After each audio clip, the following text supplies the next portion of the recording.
আল্লাহর নবী বলছেন যারা তিনটা কাজ করবে তারা নিশ্চিন্তে নিরাপদে জান্নাতে যাবে। জোরে বলেন সুবহানাল্লাহ। এত সুন্দরভাবে জান্নাতে যাবে মাত্র কয়টা কাজ? তিনটা কাজ। এই ভুবনে কে আর সেরে আপন, এই ভুবনে কে আর সেরে আপন, কুরবান করে দেব যারে জীবন, কুরবান করে দেব যারে জীবন, এই ভুবনে কে আর সেরে আপন। হৃদয় যে হয়ে আসে সাহারা ধধু, দুঃখের অমানিসায় কাঁদি শুধু, আল্লাহ বিনে কেউ করে না শ্রবণ, এই ভুবনে কে আর সেরে আপন, কুরবান করে দেব যারে জীবন, এই ভুবনে কে আর সেরে আপন। ইন্নাল হামদুলিল্লাহ নাহমাদুহু ওয়া নুসাল্লি আলা রাসূলিহিল কারীম, আম্মা বাদ। ঐতিহাসিক বাংলা দুয়ার জামে মসজিদে ইশার সালাতের পরে ঢাকা দক্ষিণ বংশাল এলাকা জমিয়তে আহলে হাদিসের উদ্যোগে আজকের কোরআন ও সহিহ হাদিসের আলোকে বিষয় হলো মহান আল্লাহর সন্তুষ্টি অর্জনে কোরবানি বা ত্যাগের গুরুত্ব তাৎপর্য। আল্লাহর সন্তুষ্টি, এই জিনিসটি মনে রাখবেন, তাহলে আমার বিষয়বস্তু বুঝতে আপনাদের সহজ হবে। যে মহান আল্লাহর সন্তুষ্টি অর্জনে আমাদের ত্যাগ, আমাদের কোরবানি। আলহামদুলিল্লাহ, ঢাকা দক্ষিণ বংশাল এলাকার জমিয়তের মাশাআল্লাহ তাদের উদ্যোগটা অনেক ভালো, আর এই প্রোগ্রামগুলি তারা করেই যাচ্ছেন। আলহামদুলিল্লাহ, আমাদের ঢাকা দক্ষিণ বংশাল এলাকার জমিয়তে আহলে হাদিসের সম্মানিত সভাপতি বন্ধুবর মোহতারাম হাফেজ আলহাজ হাফেজ মোহাম্মদ সেলিম এবং আমার খুব মহব্বতের শরীফটোলার বাসিন্দা সাধারণ সম্পাদক ঢাকা দক্ষিণ বংশাল এলাকা জমিয়তের মোহতারাম আলহাজ আরিফ ভাই, আজকের এখানে ঈশার সালাত পড়িয়েছেন আমার উস্তাদ। আমি তার কাছেই হেফজ করেছি ছোটোবেলায়, হাফেজ রফিকুল ইসলাম মাদানী। আলহামদুলিল্লাহ, আমার খুব ভালোই লাগলো অনেক দিন পর উস্তাদের সাথে দেখা এবং তার পিছনে ঈশার সালাত আদা করা। ফালিল্লাহিল হামদ, আল্লাহ শুকর আদা করছি, সকলেই করি আলহামদুলিল্লাহ।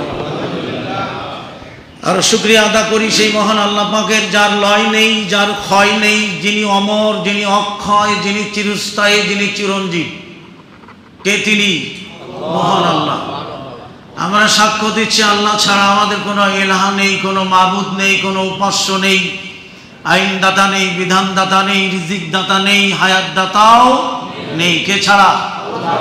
একমাত্র আল্লাহ ছাড়া। সেই আল্লাহর দরবারে আবারও শুকর আদা করি, সকলেই পড়ি আলহামদুলিল্লাহ।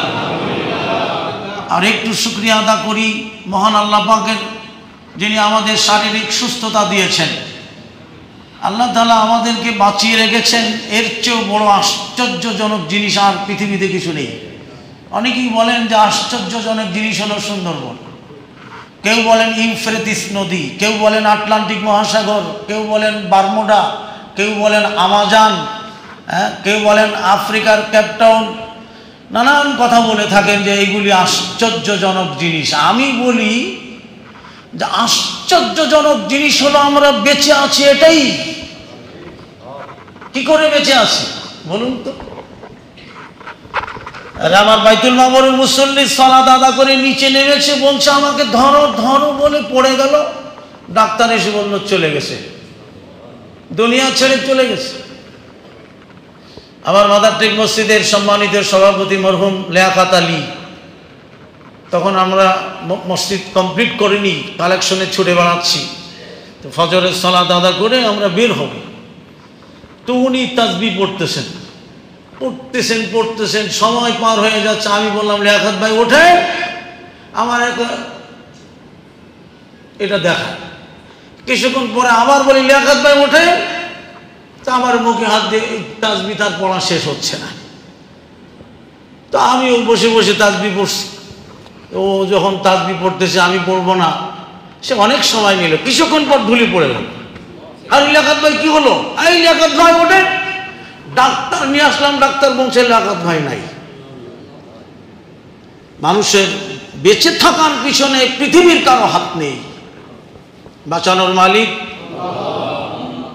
ভালোর মালিক, মন্দের মালিক, রোগের মালিক, শেফার মালিক, কল্যাণের মালিক, অকল্যাণের মালিক, সব কিছুর মালিককে মহান আল্লাহ, যিনি আমাদের বাঁচিয়ে রেখেছেন, শারীরিক সুস্থতা দিয়েছেন। আমরা সকলে আরেকবার পড়ি আলহামদুলিল্লাহ। সমস্ত দরুদ ও সালাম বর্ষিত হোক আমাদের সকলের প্রিয় নবী, মানবতার নবী, প্রিয় নবী, আদর্শের নবী, যার আদর্শ ছাড়া পৃথিবীর কোনো জাতির ইহকালীন এবং পরকালীন জীবনে কল্যাণ আসতে পারে না। আদর্শ মানলে শুধু রসুলের আদর্শ মানতে হবে। অন্য কোনো আদর্শ, সভ্যতা, প্রবৃত্তি, কৃষ্টি কালচার মানা যাবে? ভালো করে বলেন, যাবে? আদর্শ মানলে রসুলের আদর্শ মানতে হবে। সভ্যতা, প্রবৃত্তি যেটাই বলেন রসুলের, আর কারো না। ঠিক কিনা? আল্লাহ তাআলা বলছেন, ইয়া আইয়ুহাল্লাযীনা আমানু লা তাত্তাখিযুল ইয়াহুদা ওয়ান নাসারা। আল্লাহ পাক বলেন, হে ইমানদারগণেরা, হে বিশ্বাসীগণেরা, ইয়াহুদ এবং নাসারাদেরকে তোমরা বন্ধু রূপে গ্রহণ করিও না। কে বলছেন এটা? আল্লাহ পাক বলছেন, অর্থাৎ তাদের সভ্যতা, প্রবৃত্তি, কৃষ্টি কালচার গ্রহণ করো না, তাদেরকে বন্ধু মানায়ও না। কেন? আল্লাহ পাক বলেন, আউলিয়া বাগদহুম আউলিয়া বাদ। আল্লাহ পাক বলেন, ওই বিজাতিরা, বিধর্মীরা, ইহুদিরা, নাসারারা, এরা একে অপরের বন্ধু, তোমাদের না। ঠিক কিনা? নিষেধ করে দিলেন। কেন বলছি? ভূমিকাতে আজকের বিষয় হলো মহান আল্লাহর সন্তুষ্টি অর্জনে কোরবানি, ত্যাগ, তাগুত ছেড়ে দিতে হবে, তাছাড়া আল্লাহর সন্তুষ্টি পাওয়া যাবে না। আল্লাহ পাক বলেন, ওয়ামাইয়াতাওয়াল্লাহুম মিনকুম ফাইন্নাহু মিনহুম। যারা, যে জাতি যাদের অনুসরণ, অনুকরণ করবে, তাদের সভ্যতা, প্রবৃত্তি মানবে, তারা তাদেরই সাদৃশ্য হয়ে জাহান্নামে যাবে। হ্যাঁ, তাহলে আমরা কি করছি? আজকের রসুলের সুন্নাহ বাদ দিয়ে, নবীর আদর্শ ছেড়ে দিয়ে বিজাতীয় সভ্যতা, কৃষ্টি কালচার সব গ্রহণ করছে। ঘরে ঘরে মানুষ আগুনের পূজা করে, মুসলমানেরা করে। বিশ্বাস হচ্ছে না? ঘরে ঘরে হচ্ছে। ছেলে মেয়ের ম্যারেজ ডে, বার্থডে, স্ত্রীর জন্মদিন, মৃত্যুবার্ষিকী, যা আছে সব জন্মদিন পালন করছে মুসলমানেরা। ঘরে এক মনোজনের কেক এনে, লাল, নীল, রঙিন, কালারিং, মোস্ট কালার যেগুলি, মোমবাতি কিনে এনে এক একটার দাম 300 টাকা। চতুর্পাশে কেকের চতুর্পাশে আগুন জ্বালালো। এটা কিসের পূজা? হ্যাঁ, জন্মদিন এসেছে খ্রিস্টান থেকে। আমরা বসেছি আল্লাহর সন্তুষ্টি অর্জনে, তাগুত ছেড়ে দিতে হবে আগে। তো জন্মদিন খ্রিস্টান থেকে এসেছে, আর সেটা মুসলমানরা ঘরে ঘরে পালন করছে। আর আল্লাহ কোরআনে কি বলে দিলেন? যারা তাদের সভ্যতা, প্রবৃত্তি, কৃষ্টি কালচার গ্রহণ করবে, তারা তাদের সাথেই জাহান্নামে যাবে। আপনি যতই বড় হাজি হন আর গাজী হন না কেন, আল্লাহ নিষেধ করে দিয়েছেন। আল্লাহর সন্তুষ্টি অর্জনে আমরা কি করছি? 5টা কোরবানি করছি, 5টাই হারাম পয়সায়, হালাল নেই। আল্লাহর সন্তুষ্টি অর্জনে আমরা ত্যাগ দেখাবো, ত্যাগ। ত্যাগই ইসলাম। বিরিয়ানি পোলাও খেয়ে ইসলাম আসে নাই, আরাম আয়েশের মধ্য দিয়েও ইসলাম আসে নাই। ইসলাম এসেছে ত্যাগের মধ্য দিয়ে। সেই ত্যাগ কিভাবে দেখাবো আমরা? আমরা যে তাগুতের মধ্যে হাবুডুবু খাচ্ছি। এখানে তো আল্লাহ আমাদেরকে বললেন, নবী রাসূলদের বলেন নাই। দেখেন, হালাল হালাল খাওয়ার জন্য আল্লাহ আমাদেরকে বলেছেন, নবীদেরকে বলেন নাই। নবীদেরকে বলেন আল্লাহ পাক বলছেন, আমি যদি হারাম পয়সায় কোরবানি করি, কোরবানি হবে? সুদের পয়সায় কোরবানি করি, মানুষের ঠকায় আর বাটপাড়ি করে, কোনো মতেই হবে? আল্লাহ পবিত্র, আর আল্লাহ পবিত্র জিনিস গ্রহণ করেন, ঠিক কিনা? আল্লাহ অপবিত্র জিনিস গ্রহণ করে না, কোশ্চেনটাও করে না। আমরা আল্লাহর সন্তুষ্টি অর্জনে কোরবানি করব, ত্যাগ দেখাবো, সেটা যদি হারাম পথে হয় তাহলে সেটা তো আল্লাহ গ্রহণ করবেন না। করবেন? আল্লাহ পাক বলেন, ইয়া আইয়ুহান নাস কুলু মিম্মা ফিল আরদি হালালান তাইয়্যিবা ওয়ালা তাত্তাবিউ খুতুওয়াতিশ শাইতান ইন্নাহু লাকুম আদুউম মুবিন। এখানে আল্লাহ নাস বলেছেন। আমার উস্তাদ পাশে শাইখুল হাদিস মহতারাম ডক্টর রফিকুল ইসলাম মাদানী, আল্লাহ যথেষ্ট জ্ঞান তাকে দিয়েছেন, সবাই বলে আলহামদুলিল্লাহ। আলহামদুলিল্লাহ। সারাটা জীবন তার তাকওয়া, তার আমল আমরা দেখেছি, ছোটবেলাও দেখেছি, পাশে বসে আছেন। এখানে নাস বলে দেখেছেন, সকল জাতির সকল বর্ণের মানুষকে আল্লাহ পাক বলছেন, কুলু মিম্মা ফিল আরদি হালালান তাইয়্যিবা। এই জমিনে যা আছে তা থেকে হালাল পবিত্র বস্তু ভক্ষণ করো। তাহলে জমিনে যা আছে, ইয়া আইয়ুহান নাস কুলু মিম্মা ফিল আরদি হালালান তাইয়্যিবা। হাফেজ সেলিম আছে, অনেক হাফেজ আছে, আমার ক্লাসমেট হাফেজ আব্দুল আজিজও আছে। তার মানে জমিনে যে রুজি আছে, যে রিজিক আছে, তা থেকে বলতে তার মানে হারামও আছে, আছে না? তা থেকে তোমরা হালাল পবিত্র বস্তু ভক্ষণ করো, হারামের দিকে যাও না, হারাম পথে পয়সা উপার্জন করো না। হারাম রাস্তায় পয়সা উপার্জন করে 10টা উট দিলেও আল্লাহ একটা উটও কবুল করবেন না। করবে? আল্লাহ পাক বলেন, লা ইয়ানালাল্লাহু লুহুমুহা ওয়ালা দিমাউহা ওয়ালাকিন ইয়ানালুহু তাকওয়া। আল্লাহ পাক বলেন, আল্লাহর কাছে ওগুলোর না গোশত পৌঁছায়, না রক্ত পৌঁছায়, না হাড় হাড্ডি কিছুই পৌঁছায়। তুমি যেগুলো কোরবানি করছো, এই কোরবানির রক্ত মাংস ওগুলো আল্লাহর কাছে পৌঁছায় না। পৌঁছায় কি? ইয়ানালুহু তাকওয়া। আল্লাহ নবী কাছে জিজ্ঞেস করলেন, তাকওয়া কি? আল্লাহ রাসূল বললেন, আত-তাকওয়া হা হুনা, আত-তাকওয়া হা হুনা, আত-তাকওয়া হা হুনা। 3 বার বলেছে তাকওয়া এখানে। আমরা তো গোশত খাওয়ার জন্য কোরবানি করি, ফ্রিজ ভর্তি করতে একটা আছে, আরো 2টা আনতে হবে। খাও এবং খাওয়াও। হ্যাঁ, আল্লাহর নবী বলছেন, যারা 3টা কাজ করবে তারা নিশ্চিন্তে নিরাপদে জান্নাতে যাবে। জোরে বলেন সুবহানাল্লাহ। এত সুন্দরভাবে জান্নাতে যাবে, মাত্র কয়টা কাজ? 3টা কাজ। আল্লাহর নবী বলছেন, ইয়া আইয়ুহান নাসু আফসুস সালাম ওয়া আতিমুত তাআম ওয়া সাল্লু বিল লাইলি ওয়ান নাসু নিয়ামুন তাদখুলুল জান্নাতা বিসালামিন। জোরে বলেন আলহামদুলিল্লাহ। কয়টা কাজ? 3টা কাজ। 1 নম্বর আফসুস সালাম, তোমরা বেশি করে মানুষদের সালাম দাও। আমরা দেই না। কুরবানির চাঁদ ওঠা থেকে 13ই জিলহজের মাগরিবের সালাতের আগ পর্যন্ত তাকবীর আমরা দেই। হযরত ওমর রাদিয়াল্লাহু তাআলা আনহু, গত জুমায় বক্তব্য দিয়েছিলাম, হযরত আলী রাদিয়াল্লাহু তাআলা আনহু এই তাকবীর বলার জন্য ঘর থেকে বের হয়ে বাজারে যেতেন, আবার বাজার থেকে আসতেন। চাঁদ ওঠা থেকে 13ই জিলহাসের মাগরিবের আগ পর্যন্ত প্রতিদিন বাজারে যেতেন, বাজারের লোকেরা তাকবীর দিত। হ্যাঁ, আর আমরা লজ্জা পাই, শরম পাই, আর ঘরের মধ্যেও দেই না। স্ত্রী সন্তানদের নিয়ে আল্লাহু আকবার, আল্লাহু আকবার, লা ইলাহা ইল্লাল্লাহ, আল্লাহু আকবার, আল্লাহু আকবার, ওয়া লিল্লাহিল হামদ। আল্লাহর শ্রেষ্ঠত্ব, বড়ত্ব, আল্লাহর মহিমা এগুলি বর্ণনা করা হচ্ছে। তাহলে আমরা এখানেও লজ্জা পাই। হালাল রুজিতে আল্লাহ পাক বলছেন, জমিনে যা আছে তোমরা তা থেকে পবিত্র বস্তু ভক্ষণ করো।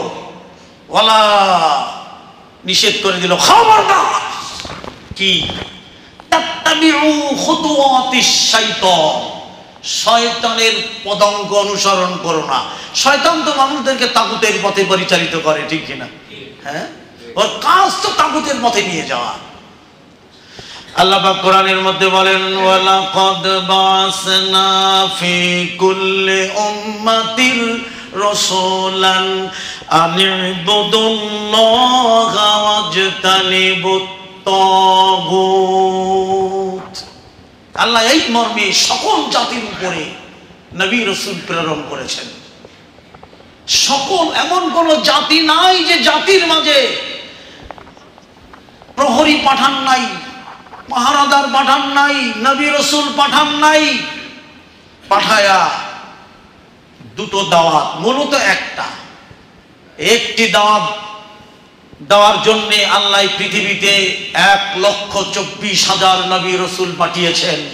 আর সেটি হলো আনি'বুদুল্লাহ, আনুগত্য হবে আল্লাহ, দাসত্ব হবে আল্লাহ, গোলামি হবে আল্লাহ। আর ওয়াজতানিবুত তাগুত, তাগুত বর্জন করতে হবে। এই যে তাগুতের কথা বলছি আমরা, আলহামদুলিল্লাহ আমি কোরবানির দিকে যাই। আল্লাহ পাক বলছেন যে তোমরা শয়তানের পদাঙ্ক অনুসরণ করো না। ইন্নাহু লাকুম আদুউম মুবিন, নিশ্চয়ই মুমিনদের প্রকাশ্য দুশমন কে? আর জোরে কে? শয়তান। রন্ধ্রে রন্ধ্রে ঢুকে আছে মুসলমানদের। এটি একটি আয়াত, এখানে নাস বলে ডেকেছেন। কুরবানি করতে হবে হালাল বস্তু দিয়ে। দেখেন আরেকটি আয়াত, এটা সূরা বাকারা 200 সম্ভবত 65 নম্বর আয়াত। ইয়া আইয়ুহাল্লাযীনা আমানু, এখানে আমানু বললেন, আগে কি বলেছিলেন? ইয়া আইয়ুহান নাস, সমস্ত মানুষকে ডেকেছেন। এখানে আল্লাহ ডাকছেন ইয়া আইয়ুহাল্লাযীনা আমানু কুলু মিন তাইয়্যিবাতি, ইয়া আইয়ুহাল্লাযীনা আমানু কুলু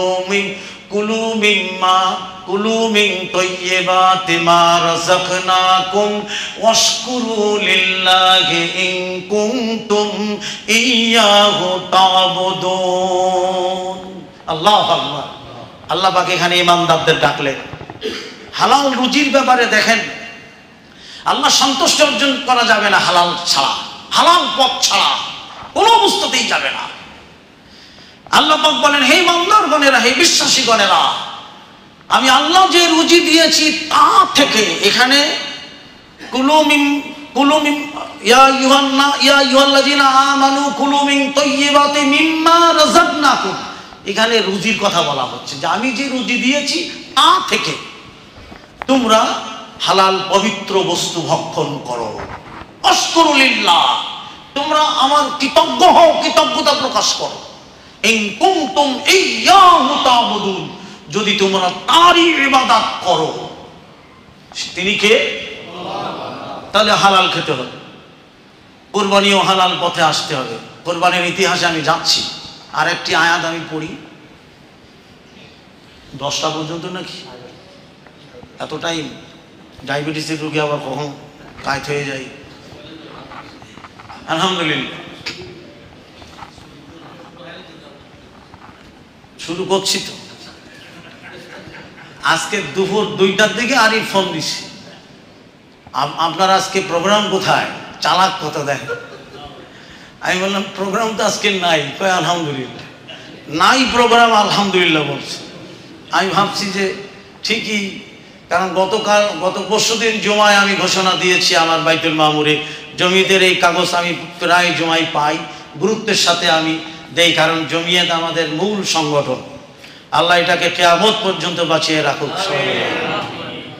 ঘোষণা দিয়েছিলাম যে ঢাকা দক্ষিণ এলাকা জমিয়তের উদ্যোগে প্রোগ্রাম বাংলা দুয়ারে আলোচক হলেন সাহেব ডক্টর আহমদুল্লাহ ত্রিশালী।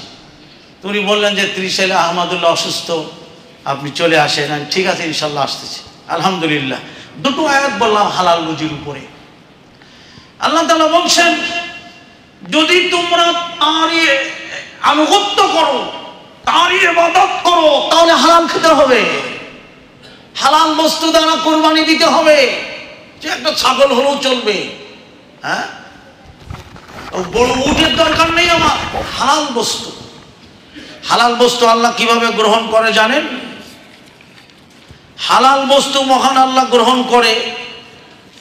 আল্লাহ পাক বলছেন সূরা বাকারার 261 নম্বর আয়াতে আল্লাহ পাক বলেন, না ভুল বললাম, হ্যাঁ 261 নম্বর আয়াতে আল্লাহ পাক বলেন, মাসালুল লাযীনা ইউনফিকুনা আমওয়ালাহুম ফি সাবিলিল্লাহি কামাসালি হাববাতিন আম্বাতাত সাবআ সানাবিলা ফি কুল্লি সুমবুলাতিন মিয়াতু হাব্বাহ ওয়াল্লাহু ইউদাঈফু লিমান ইয়াশাউ ওয়াল্লাহু ওয়াসিউন আলীম। আল্লাহ পাক বলেন, যারা আল্লাহর পথে দান করে, ব্যয় করে, তাদের দানের তুলনা আল্লাহ দিচ্ছে, দানের তুলনা। যারা আল্লাহর পথে নিজেদের মাল ব্যয় করে, সেটা হালাল রুজি, জোরে বলেন সুবহানাল্লাহ। আল্লাহ পাক বলেন তার দানের তুলনা সেই বীজের মতো। একটি বীজ বপন করলো, তা থেকে কয়টা হলো? 7টা শীষ জন্মিল, আর এক একটা শীষে কতটা দানা? সুবহানাল্লাহ, আল্লাহু আকবার। কোরআনই বলছে, সূরা বাকারা 265 নম্বর আয়াতে আল্লাহ বলছেন, সেই 7টা শীষের এক একটা শীষে 100টা করে দানা। তাহলে একটা শীষ, একটা দানা বপন করলাম, পাইলাম আমি 700 দানা। সুবহানাল্লাহ বলবেন না? আলহামদুলিল্লাহ। আল্লাহর নবী বলেন, আল্লাহ পাক হালাল বস্তু ডান হাতে গ্রহণ করেন। সহিহা, বাইহাকি, ইবনে মাজাহ, মিশকাত, 4টা হাদিসের মধ্যে এসেছে। যারা হালাল বস্তু আল্লাহর পথে দান করে, হোক না সে একটা খেজুর, কিন্তু শর্ত কি? হালাল। আল্লাহ পাক ওটা ডান হাতে গ্রহণ করেন, এবং আল্লাহ ওটা পালতে পালতে, তোমরা যেমন শাবক, উটের শাবক, হ্যাঁ, ঘোড়ার বাচ্চা লালন পালন করতে থাকো। ঘোড়ার বাচ্চার কথাই হাদিসে এসছে যে লালন পালন করতে করতে এক পাল হয়ে গেছে, হয় নাই? বনী ইসরাইলের ওই ব্যক্তি তার মজুরি রেখে চলে গেছে, হঠাৎ বিপদে পড়ে গেছে। হায় হায়, এখন করি কি? ওই যে আমার মজুরিটা ছিল, মালিকের কাছে যাই। মালিক বলছে, তোমার এই মজুরিটা সবই ছাগলের পাল। কয়, মালিক আমার কাছে ঠাট্টা করো আমার সাথে? এটা দুনিয়াতে হচ্ছে, আর আল্লাহ কি করছে দেখেন। কয়, না আমি তোমার সাথে ঠাট্টা করছি না, এটা বুখারীর হাদিস। ওই এইগুলি তো আমার না। কয়, তোমার সেই মজুরি দিয়ে আমি ছাগল ক্রয় করি, আর পালতে পালতে এক পাল হয়ে গেছে, এটা নিয়ে যাও। সুবহানাল্লাহ। আল্লাহর নবী বলেন, আল্লাহ পাক ওই দান, একটা খেজুর সমপরিমাণ হালাল বস্তু ডান হাতে গ্রহণ করেন, আর ওটা আল্লাহ পালতে পালতে পালতে পালতে পাহাড় পরিমাণ হয়ে যায়। কিয়ামতের দিন আল্লাহ তার বান্দাকে এটা দিয়ে দেবে। সুবহানাল্লাহ। হালাল বস্তু, হালাল রুজি। অতএব আল্লাহ পাক যাকে ইচ্ছে বর্ধিত হারে দান করেন, আর বস্তুত আল্লাহ প্রাচুর্যের অধিকারী ও জ্ঞানময়। সবাই বলে আলহামদুলিল্লাহ। আল্লাহু ওয়াসিউন আলীম। আল্লাহ জ্ঞানময়, আর আল্লাহ প্রাচুর্যের মালিক, আমরা না। আল্লাহ দিলে যাকে দেন তাকে দিয়েই দেন, আলহামদুলিল্লাহ। তাহলে কোরবানি কিভাবে আমরা করব একটু বুঝেন। 3 নম্বর আয়াত দেখেন, আল্লাহ তাআলা রাসূলকে ডাকলেন, ইয়া আইয়ুহার রাসূলু কুলু মিন তাইয়্যিবাতি ওয়া'লামু ওয়া'মালু সালিহা ইন্নী বিমা তা'মালুনা আলীম। আল্লাহ পাক বলেন, ইয়া আইয়ুহার রাসূলু, হে রাসূলগণ, কুলু মিন তাইয়্যিবাত, তোমরা হালাল পবিত্র বস্তু ভক্ষণ করো। তাহলে আল্লাহ নবীদেরকেও ছাড়েননি। কি বলেন আপনি? নবীদেরকেও ছাড়েন নাই আল্লাহ। তাগুতের ব্যাপারে আমাদেরকে বলেছেন, নবীদেরকে বলেননি আল্লাহ। দেখেন আল্লাহ পাক বলেন, ওয়ালাম তারদাল ইয়াহুদু ওয়ালান নাসারা। আল্লাহ পাক বলেন, হে ওয়ালাম তারদাল ইয়াহুদু ওয়ালান নাসারা, হে নবী, ইয়াহুদ এবং নাসারারা, বিজাতিরা, বিধর্মীরা, কাফেররা, মুশরিকরা কখনোই আপনার উপরে সন্তুষ্ট হবে না। কে বলছেন? নবীকে ডেকে বলছেন যে ওরা আপনার উপরে সন্তুষ্ট হবে না। কেন হবে না? আপনি আমি বললে হবে? আল্লাহ পাক বলে দিচ্ছেন, ভালো করে বুঝেন কথাগুলো। হাত্তা তাত্তাবিআ মিল্লাতাহুম, আল্লাহ পাক বলেন যতক্ষণ না হে নবী আপনি তাদের সভ্যতা, প্রবৃত্তি, রীতিনীতি, কৃষ্টি কালচার গ্রহণ না করেন। কথা ঠিক আছে? নবীকে ডেকে বলছেন ওদের সভ্যতা প্রবৃত্তি গ্রহণ না করা পর্যন্ত ওরা, ওই বিজাতিরা আপনার উপরে সন্তুষ্ট হবে না। আল্লাহু আকবার। নবীকে ডেকে আল্লাহ বুঝিয়ে দিচ্ছেন। আমরা গড়ে একেবারে নাউজুবিল্লাহ, আমি আর ওটা বললাম না। শোনেন, এই যে বাংলা দোয়ার মসজিদে যুগ যুগ ধরে জুমার সালাত হচ্ছে, আপনারা বাংলা দোয়ারবাসীরা এখানে যারা আছেন, কখন কি দেখেছেন একটা হিন্দু জুমার দিন এসেছে? যে যাই মুসলমানরা কি বলে দেখি, কোন জুমায় কখনো দেখেছেন? দেখেন না। এটা তো শহর। আমরা যখন গ্রামে থাকতাম, গ্রামে ঈদের সালাত হয় না বছরে কয়টা? ঈদুল আজহা, ঈদুল ফিতর, ঈদুল আজহা। আচ্ছা, দুটো ঈদ গ্রামে গঞ্জে হিন্দু ভাইরা, আমি তাদের সমালোচনা করছি না, করছি মুসলমানদের। হিন্দু ভাইরা থাকে না? থাকে তো। তো ঈদের দিন তারা কি এটা মনে করতে পারে না যে বছরে একদিন মুসলমানদের ঈদ? যাই জামা কাপড় পরে গোসল করে ঈদের মাঠে যাই, কি করে দেখি। আর ঈদের নামাজের পরে ওরা তো ডেকে বাড়ি নিয়ে যাবে। ওদের বাড়িতে আজকের ঈদের দিনে kacchi biryani, chicken biryani, chicken roast, chicken fry, grill kebab, boti kebab, শিক কাবাব, ফিরনি, পোলাওয়া, সিন্নি, নানান খাবার আয়োজন, গলা পর্যন্ত খেয়েই আসি। আর ঈদের মাঠে যাই দেখি, একটা হিন্দু কখনো ঈদের মাঠে এসেছে কেউ দেখেছেন? হিন্দুদের দুর্গা পূজা, সরস্বতী পূজা, কালী পূজা হয় না? তো ওই পূজা মণ্ডলে মুসলমানরা একটাও যায় না। এটা বলতেছেন কি? দেখছেন অবস্থাটা কি? তাগুত মানি না আমরা? হ্যাঁ, মুসলমান না গেলে পূজা হয় না। আমি বাগেরহাট, মোল্লাঘাট, টেকেরহাট, সারুলিয়া, রাজপাট মাহফিল করে ঢাকায় আসতেছি। ঢাকায় যখন গোপালগঞ্জ এসেছি, গোপালগঞ্জ পার হওয়ার পরে ভাটিয়াপাড়া, ভাটিয়াপাড়ায় এসে গাড়ি জ্যাম জ্যাম জ্যাম, 1 ঘন্টা 2 ঘন্টা 2.5 ঘন্টা। সুবহানাল্লাহ, ব্যাপারটা কি? 14.5 কিলো লম্বা জ্যাম। ভাই কিসের জ্যাম? ড্রাইভারও বলতে পারে না, হেল্পারও বলে না, সুপারভাইজারও বলে না। আরে ভাই কি ব্যাপার? ভাই আপনি পারলে নেমে যান। ইয়ং পোলাপানরা নেমে সব হেঁটে হেঁটে এসে রিপোর্ট দিচ্ছে যে এখানে পূজা হচ্ছে, হিন্দুদের পূজার পর্সা খাইতে মুসলমানেরা লাখ লাখ হাজির হয়েছে। ওই যে যেটা ওটা কি বলে, পর্সা বলে তো, পোষা, আমিও ঠিক মতো বলতে পারছি না। হ্যাঁ, এইটা বলছে দাড়িওয়ালা কি আর টুপিওয়ালা কি সব লাইনে দাঁড়িয়েছে ওইটা খাওয়ার জন্য। আস্তাগফিরুল্লাহ, নাউযুবিল্লাহ। আদর্শ মানলে রাসূলের আদর্শ মানতেই হবে। আল্লাহ পাক বলেন, লাকাদ কানা লাকুম ফি রাসূলিল্লাহি উসওয়াতুন হাসানা, নিশ্চয়ই তোমাদের জন্য আমার রাসূলের মধ্যে আছে উত্তম আদর্শ। সব ছেড়ে দিয়েছি, শুধু বছরে কোরবানি করলেই হবে? হ্যাঁ, আমাদের আমল আকীদা ঠিক রাখতে হবে। রসুলকে ডেকে বললেন ওরা আপনার পরে সন্তুষ্ট হবে না। কেন হবে না? যতক্ষণ না আপনি তাদের সভ্যতা প্রবৃত্তি মেনে না নেন। আপনি বলে দিন ওই কাফেরদেরকে, ইন্না হুদাল্লাহি হুয়াল হুদা।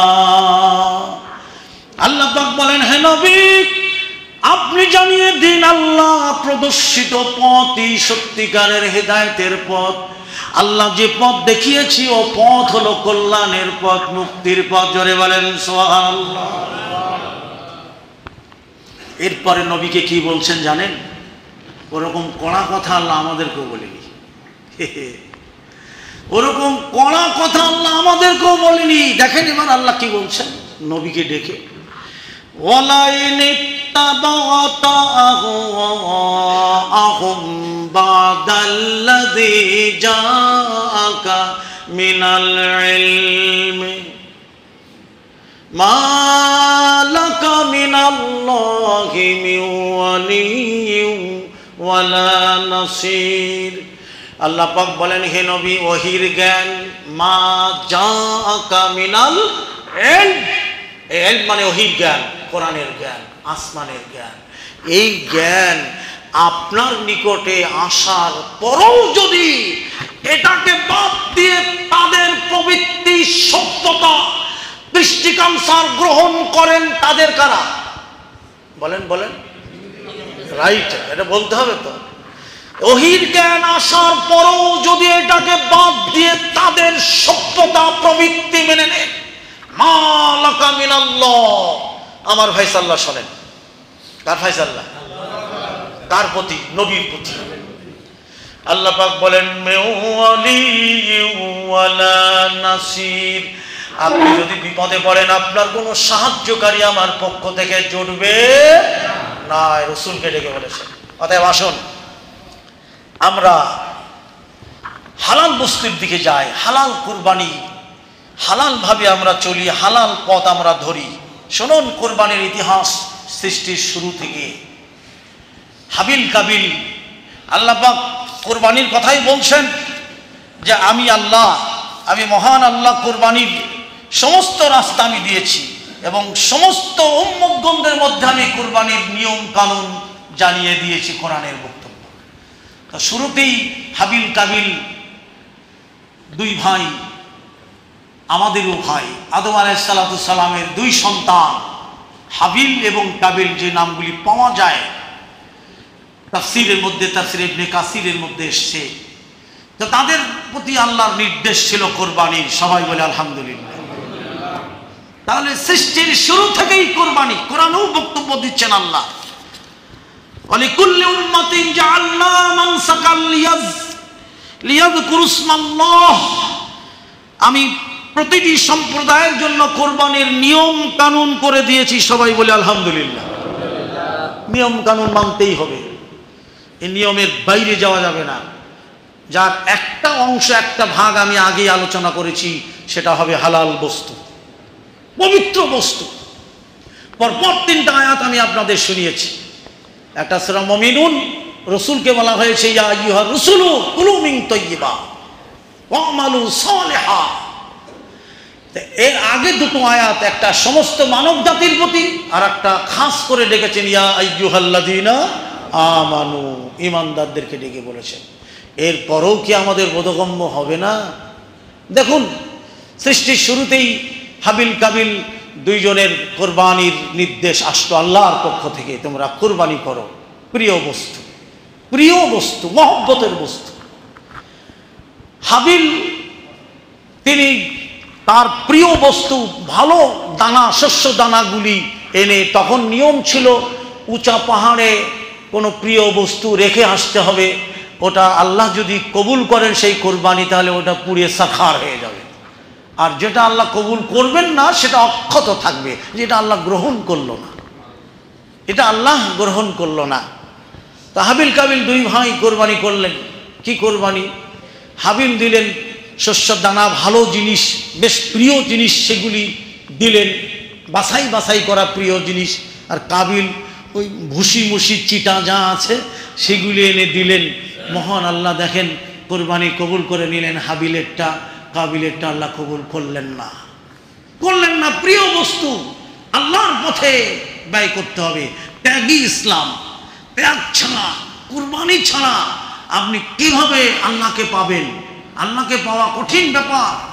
আল্লাহকে পেতে গেলে বহু ত্যাগ স্বীকার করতে হবে, তারপর আল্লাহর সাক্ষাৎ লাভ করা যাবে, এর আগে নয়। এটা কোরআনের বক্তব্য যে আল্লাহকে পেতে গেলে তোমার বহু ত্যাগ তিতিক্ষা স্বীকার করতে হবে, তারপরে আল্লাহর সাক্ষাৎ পাওয়া যাবে। অতএব এখানে মহান আল্লাহর সন্তুষ্টি অর্জনের ত্যাগ, সেই ত্যাগ হাবিল কাবিল থেকে শুরু করে সব নবীদের আমলে এই কুরবানি ছিল।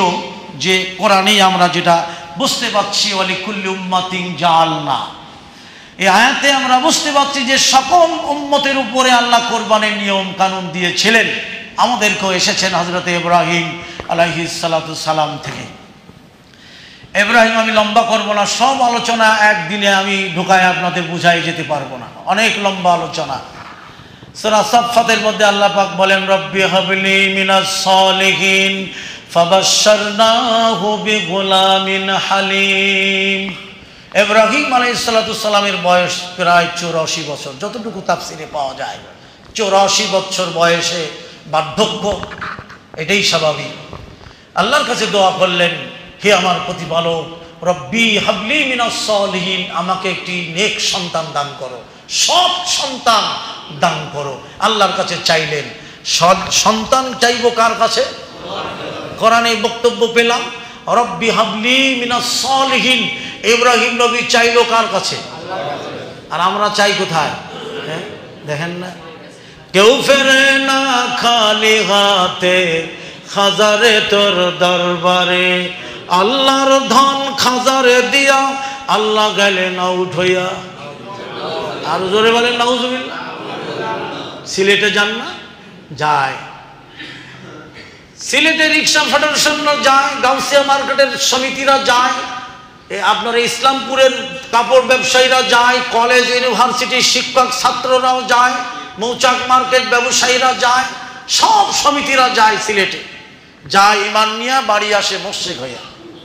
সেখানে একটা তরিকা আছে, দেখেন তো মানা যায় কিনা, বলবো আপনাদের, রাগ করবেন না তো। শাহজালাল বাবা তুমি আল্লাহর ওলি একজনা, জিয়ারতে আইসি আমরা পুরাও মনের বাসনা। সিলেটবাসী ধন্য হল তোমারই পরশে, কত রোগী হইল ভালো তোমার মাজারে গিয়া। আমায় তুমি রওশন করো, খালি ফেরত দিও না, জিয়ারতে আইসি আমরা পুরাও মনের বাসনা। এই আবার সুবহানাল্লাহ বলো। আকামের পিছনে সুবহানাল্লাহ ফিট করুন যায়, বুঝে কয় নাই, ভাবছে দেই লাগায়া যা আছে কপালে। আস্তাগফিরুল্লাহ, নাউযুবিল্লাহ। আন জাবিরিন রাদিয়াল্লাহু তাআলা আনহু قال قال رسول الله صلى الله عليه وسلم اذا سألت فاسأل الله, রাওয়াহু মুসলিম।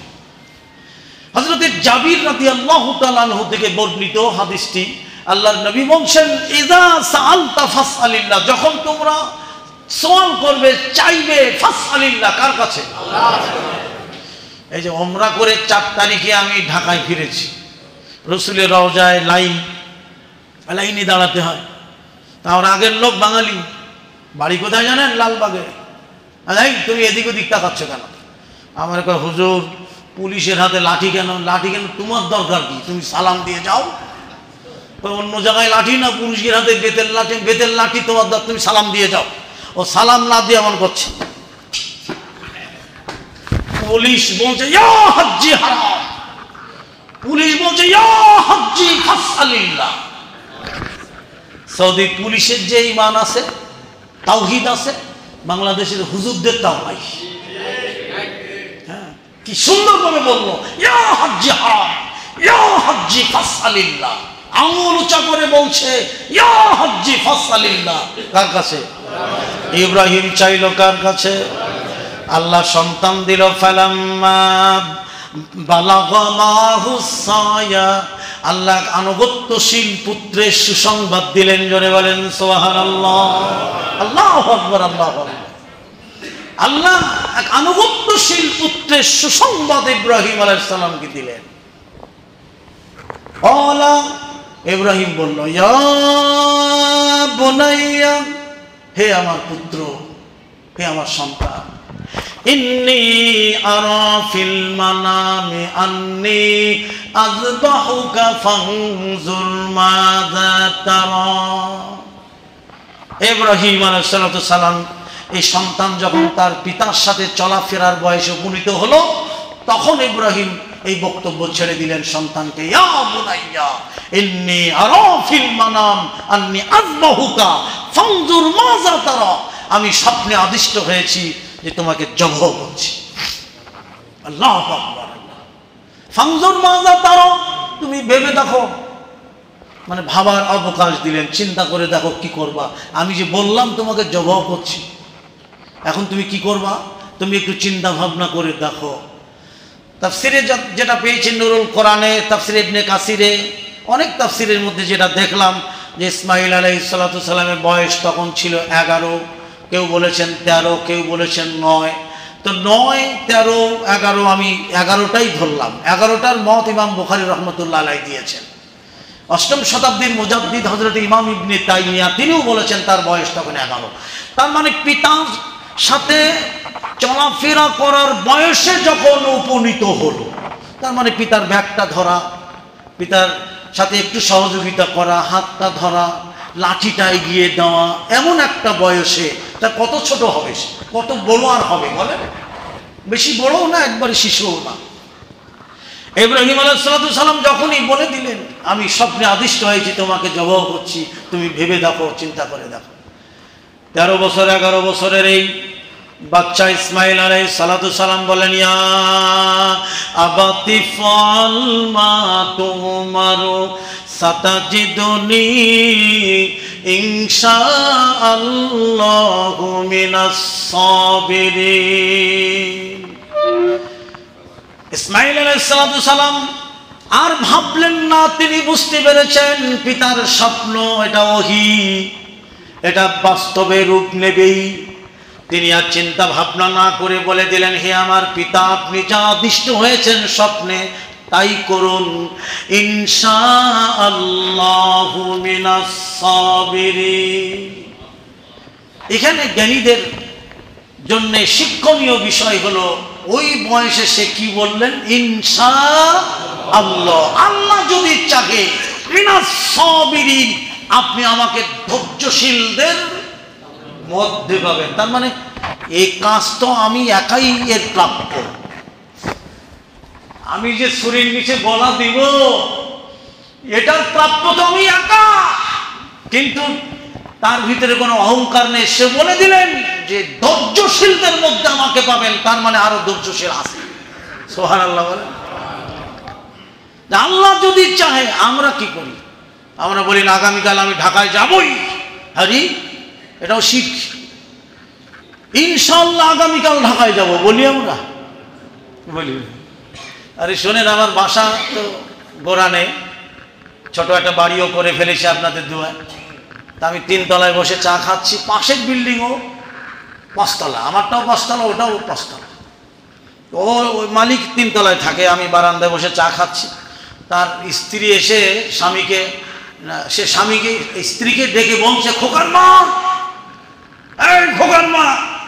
তো মহিলা বলছে, ডাকো কেন, কি হইছে, কিছু কইবা আমারে? কমো, এদিকে আহ, কি হইছে? খোকার মা, আজকের আমি ডাক্তারের কাছে না গেলে মরি যেতাম। এটা কি ও কি বলতে হতো? খোকার মা, আল্লাহ যদি আমাকে ডাক্তারের কাছে না নিত, তাহলে আজকের কি হতো আল্লাহ ভালো জানে, ঠিক কিনা? কিন্তু কি বললো, কি বললো? আমি রাজশাহী গোদাগাড়ি মাহফিল করে হানিফ কাউন্টারে আসলাম, 4:30টার গাড়ি ধরবো, কিন্তু 2:30টার সময় আসলাম। দারোয়ান আমাকে বলছে, হুজুর সাহেব কতক্ষণ জেগে থাকবেন, চেয়ার পাতায়া একটু কাত হন। হ্যাঁ ঠিক আছে, সমস্যা নেই, আমি বসে থাকি। ও চেয়ারে কাত হয়ে বলছে, ইয়া আল্লাহ রাসূলুল্লাহ, মাফ করো। এই দারোয়ান, এদিকে আসো। কই চিল্লান কে? আমি কি কইলাম? ইয়া আল্লাহ রাসূলুল্লাহ, মাফ করো। আমি মাফ করার মালিক কয়জন? নবী না আল্লাহ? কয় হুজুর আল্লাহ। আমি ডাকলে কয়জনকে? কয় দুজনকে। মাফ করবে কয়জন? হুজুর আমি তো এটাই সারা জীবন কইতেছেন, তোমার ঈমান শেষ, তোমার আকীদাও নাই, তোমার মধ্যে তাওহীদও নাই। এই এখনো যায়, ও জড়ায় ধরে, হুজুর আর ওইটা কই না আমি। আমরা ইনশাআল্লাহ, আলহামদুলিল্লাহ, মাশাআল্লাহ, জাযাকাল্লাহ, হায়াকাল্লাহ এগুলি ব্যবহার করি না। ঘর থেকে বের হই, টাটা বাই বাই, বিজাতীয় সভ্যতা, ঠিক কিনা? কিন্তু বলি না বিসমিল্লাহি তাওয়াক্কালতু আলাল্লাহ লা হাওলা ওয়ালা কুওয়াতা ইল্লা বিল্লাহ। এটার ব্যাখ্যা বিশ্লেষণ জানেন? আল্লাহর নবী বলেন, যে ব্যক্তি আল্লাহর উপরে তাওয়াক্কুল করে, আল্লাহর উপরে ভরসা করে, আল্লাহর নামে রওনা দিল আর বলল লা হাওলা ওয়ালা কুওয়াতা ইল্লা বিল্লাহ, আল্লাহ কোনো শক্তি নেই, কোনো ক্ষমতা নেই তুমি ছাড়া।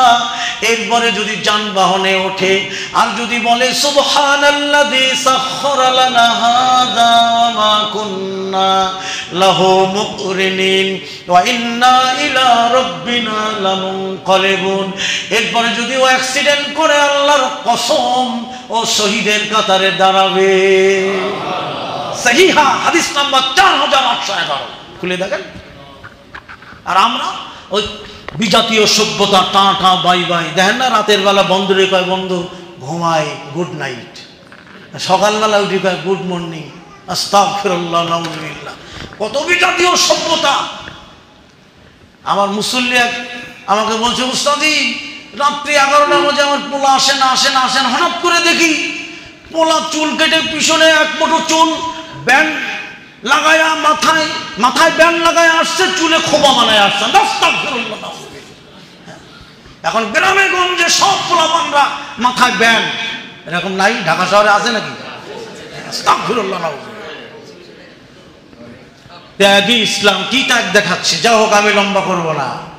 ইব্রাহিম আলাইহিস সালামকে কি জবাব দিলেন ছেলে? ইনশাআল্লাহ মিনাস সাবিরিন, আল্লাহ যদি চাহে আপনি আমাকে ধৈর্যশীলদের মধ্যে পাবেন। ফালাম্মা বালাগা ইনশাআল্লাহ মিনাস সাবিরিন ফালাম্মা আসলামা ওয়া তাল্লাহু লিল জাবিন। হাফেজ আব্দুল আজিজ বলে দেওয়ার জন্য রেডি ছিল যে শব্দটা আমার জানাই দেবে। ফালাম্মা আসলিম, সারেন্ডার হওয়া, আত্মসমর্পণ করা, আল্লাহর কাছে মাথা নত করা। ফালাম্মা আসলামা ওয়া তাল্লাহু লিল জাবিন, পিতা পুত্র আল্লাহর কাছে সারেন্ডার করলেন, আত্মসমর্পণ করে ফেললেন। আল্লাহু আকবার। ওয়া তাল্লাহু লিল জাবিন, ইব্রাহিম কলিজার টুকরা সন্তানকে উপর করে ফেললেন। আল্লাহু আকবার, উপর করে ফেলে দিলেন। আরে আগুন আল্লাহকে মানে না? কি মানে না? ইব্রাহিম নবী বলেন, আল্লাহ নমরুদের এই চড়কে আমি নামবো তোমার সন্তুষ্টির জন্য। আমি দুনিয়ার কারো সাহায্য চাই না তোমার ছাড়া, জিবরাইলের চাই না, মিকাইলের চাই না, কোনো ফেরেশতা চাই না, তুমি সাহায্য করবা। জোরে বল সুবহানাল্লাহ। হ্যাঁ, ইব্রাহিম আগুনে পড়ে আল্লাহ পাক বললেন, ইয়া নার, হে আগুন। কাকে বললো? আচ্ছা, আল্লাহ বলতে পারতেন না ইয়া জিবরাইল, ধর ওকে ধর? জিবরাইল তো ছিল ওই জায়গায়।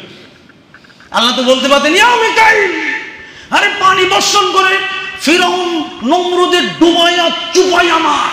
এটাও বলিনি, কারণ ইব্রাহিম আলাইহিস সালাম মিকাইলের সাহায্য নেবে না, জিবরাইলের সাহায্য নেবে না, নেবে কার? এত বড় ত্যাগ স্বীকার তাওহীদের জন্য ইব্রাহিম নবী করছে, আর আমি মাধ্যমে সাহায্য নেব। আল্লাহ তুমি সরাসরি সাহায্য করবা বলেই দিলেন হাসবুনাল্লাহ ওয়া নি'মাল ওয়াকিল। আল্লাহু আকবার। আমার অভিভাবক কে? আরো জোরে কে? না তাগুত? আল্লাহকে পাবেন আপনি, কাছে পাবেন যদি তাগুত বর্জন করেন, এক আল্লাহকে মানতে পারেন।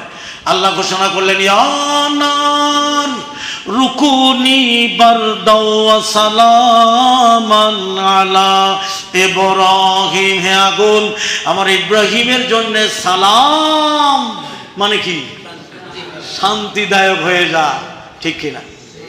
ছুরি চালায় ইব্রাহিম নবী, আল্লাহ পাক বলেন, আল্লাহ পাক বলছেন আসলামা ওয়া তাল্লাহু লিল জাবিন ওয়া নাদাইনাহু আইয়া ইব্রাহিম। ইব্রাহিম থামো, আল্লাহু আকবার, থামো থামো, ডাক দিলেন হে ইব্রাহিম, স্টপ হয়ে গেল ইব্রাহিম।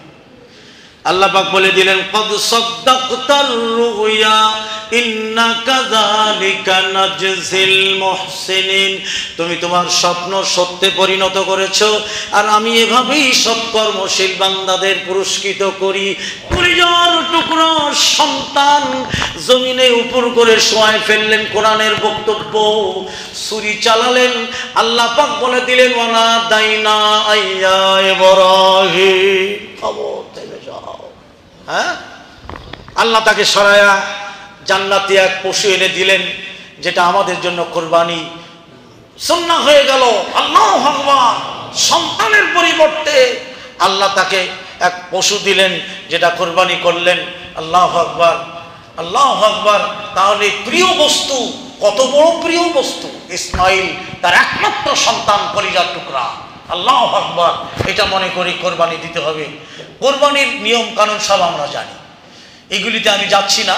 হালাল বস্তু আমি দুটো দিক নিয়েছি, একটা হলো প্রিয় বস্তু আল্লাহর পথে দান করতে হবে, প্রিয় জিনিস আল্লাহর পথে ব্যয় করতে হবে, তবেই আল্লাহ গ্রহণ করবেন, তবেই আল্লাহ কবুল করবেন, সেটা হালাল বস্তু হতে হবে, ঠিক কিনা? আল্লাহ আমাকে আপনাকে আমাদের সবাইকে সুন্দরভাবে এই কোরবানির দিনে কোরবানির রক্ত প্রবাহিত করার চেয়েও আর কোনো আমল, আর কোনো নেকি আল্লাহর কাছে গ্রহণীয় নয় রক্ত প্রবাহিত করা। আপনি খাবেন আর খাওয়াবেন, আপনি বুঝবেন আপনার আত্মীয় স্বজন, আপনজন, গরিব মিসকিন, আপনি খাবেন এবং খাওয়াবেন। সামর্থ্য থাকলে আপনি কোরবানি করবেন, একটা দুটো তিনটা চারটা পাঁচটা করতে পারবেন, গরিব দুঃখীদের খাওয়াবেন, আপনি খাবেন। আল্লাহ আমাকে আপনাকে আমাদের সবাইকে তৌফিক দান করুক, সবাই বলে আমিন। আলহামদুলিল্লাহ, ঢাকা দক্ষিণ বংশাল এলাকার জমিয়তের উদ্যোগে এই যে সুন্দর প্রোগ্রাম, একেবারে মসজিদ ভরা, টান টান একেবারে, আলহামদুলিল্লাহ।